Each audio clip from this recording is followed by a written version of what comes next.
Olá, meus amores do oitavo ano, tudo bem com vocês? Aqui quem vos fala é a professora Elaine Dark e hoje nós vamos fazer uma correção diferente, nós vamos fazer a leitura e interpretação do texto e logo em seguida nós vamos fazer a correção das atividades, ok? Hoje nós vamos falar o PET 5 de História, semana 3. Nossa, gente, o tempo tá correndo, hein?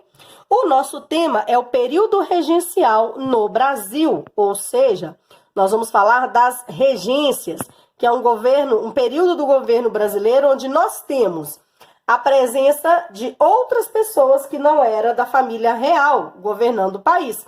E eu vou explicar para vocês o motivo. Regência no Brasil, uma criança à espera do poder. Por quê, gente? Porque, como eu falei na semana passada, Dom Pedro I foi embora para Portugal e deixou o filho dele, Pedro de Alcântara, em abril de 1831, para governar o Brasil. Só que ele tinha apenas 5 aninhos. 5! Como que uma criança de 5 anos vai governar o Brasil? Gente, a gente com 5 anos quer o quê? Brincar e comer, né? No máximo, é o que a gente está pensando. E dormir, também é bom.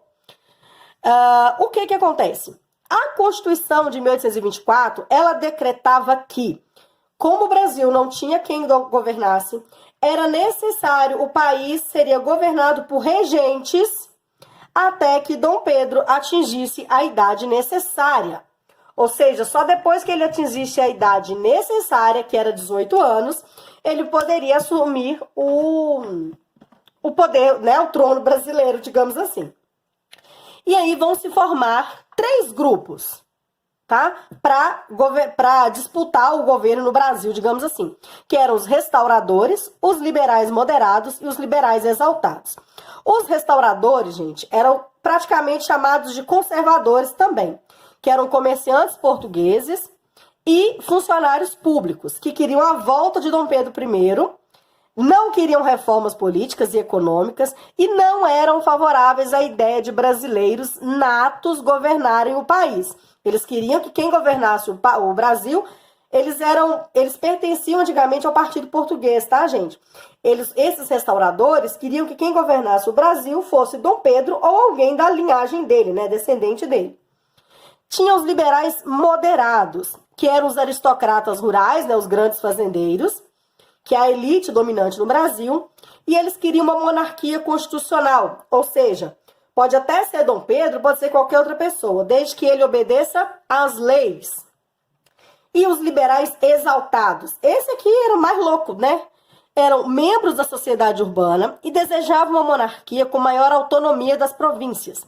Em alguns casos, reivindicaram até a república, ou seja, em alguns casos, eles queriam nem ouvir falar nem imperador, nem monarquia, nem nada disso. Ó, vamos proclamar a república e pronto, acabou. Após a abdicação do imperador, estabeleceu-se uma regência trina provisória. O que é regência trina provisória, gente? É um governo de 3 pessoas, 3 regentes de forma provisória. Ou seja, não tem um prazo determinado, mas ela também não vai ser muito longa. Ela é curta, tá? Tem que ser. Logo depois dela, vai nascer a regência trina permanente, que foi em 1831, vou até marcar essa data aqui. Essa regência trina permanente, que ocorreu, né, em 1831, ela vai, né, ter alguns problemas. E vai promulgar em 1834 um ato adicional, junto à Constituição. É como se ele estivesse fazendo uma reforma na Constituição, tá? Conciliando o sistema de governo ao desejo da autonomia das províncias. Ou seja, o que é que nasce aqui? A regência una. Acaba a regência trina e inicia a regência una. Após uma eleição com voto secreto, foi eleito Diogo Antônio Feijó.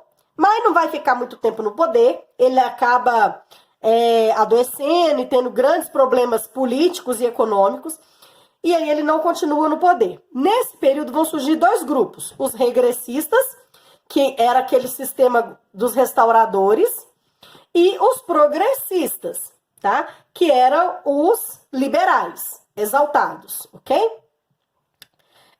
Feijó vai abdicar do trono, né, em 1837, e vai ser eleita uma outra regência, que é a regência Una Araújo Lima, que é o Pedro de Araújo Lima, que vai assumir. E ele vai ficar no governo, por quê, gente? Ele fica de uma forma mais permanente, uma forma fixa maior, porque as elites das províncias estavam apoiando ele, tá? E aqui nós vamos encerrar, né, o texto. Começaram a formular um plano para deter o avanço conservador. Isso os liberais, tá?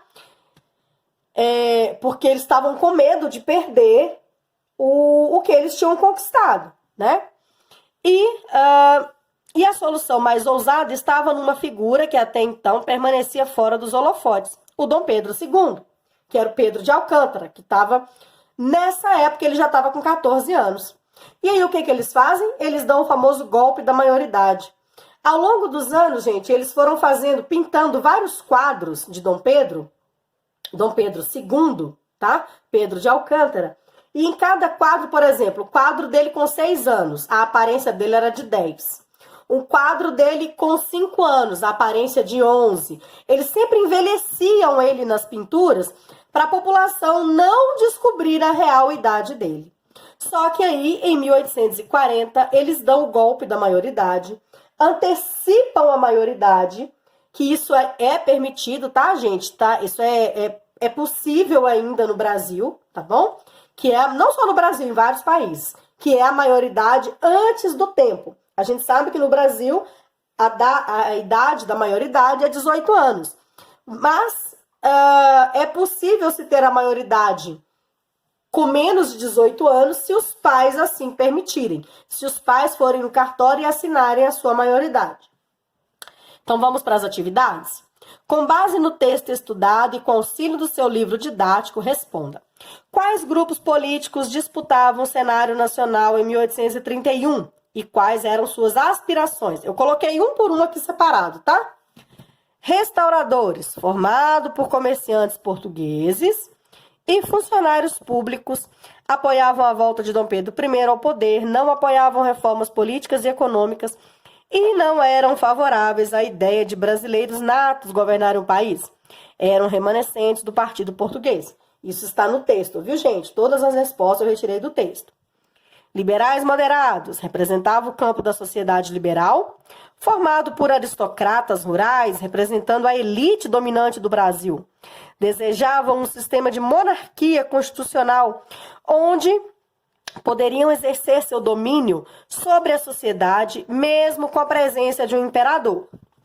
E, por último, liberais exaltados, formados por membros da sociedade urbana, e desejavam uma monarquia com maior autonomia das províncias, ou seja, maior liberdade das províncias, chegando, em alguns casos, reivindicarem a república.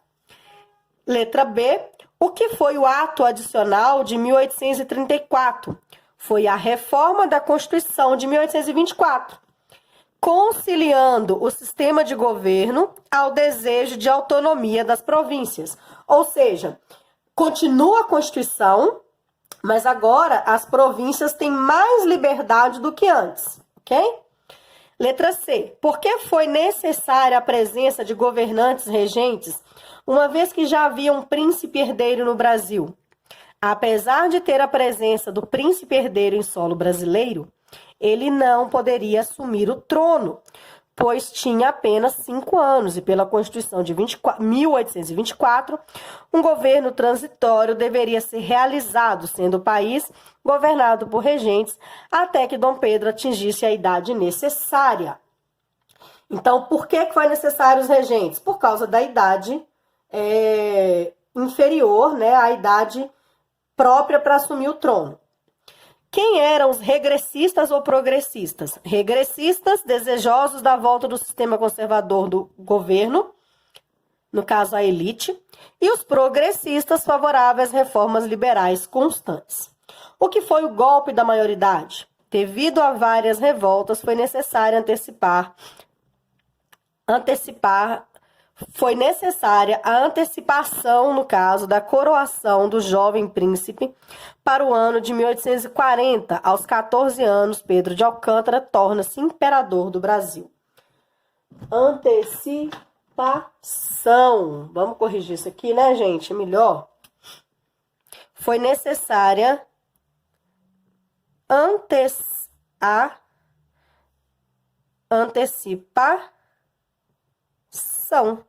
Melhor, né? Da coroação do jovem príncipe, que é o famoso golpe da maioridade que eu expliquei para vocês. Então, ok? Hoje nós terminamos por aqui. Ah, aqui nessa imagem é a coroação de Dom Pedro, tá, gente? Do Pedro II, né? Dom Pedro de Alcântara, ok? Encerramos por aqui a correção da semana 3 do PET 4. E vamos que tá vindo aí a semana 4 já, hein? Mentira, do PET 5, gente, perdão. Olha, tô ficando, hein? É muito PET, né, gente? Beijos.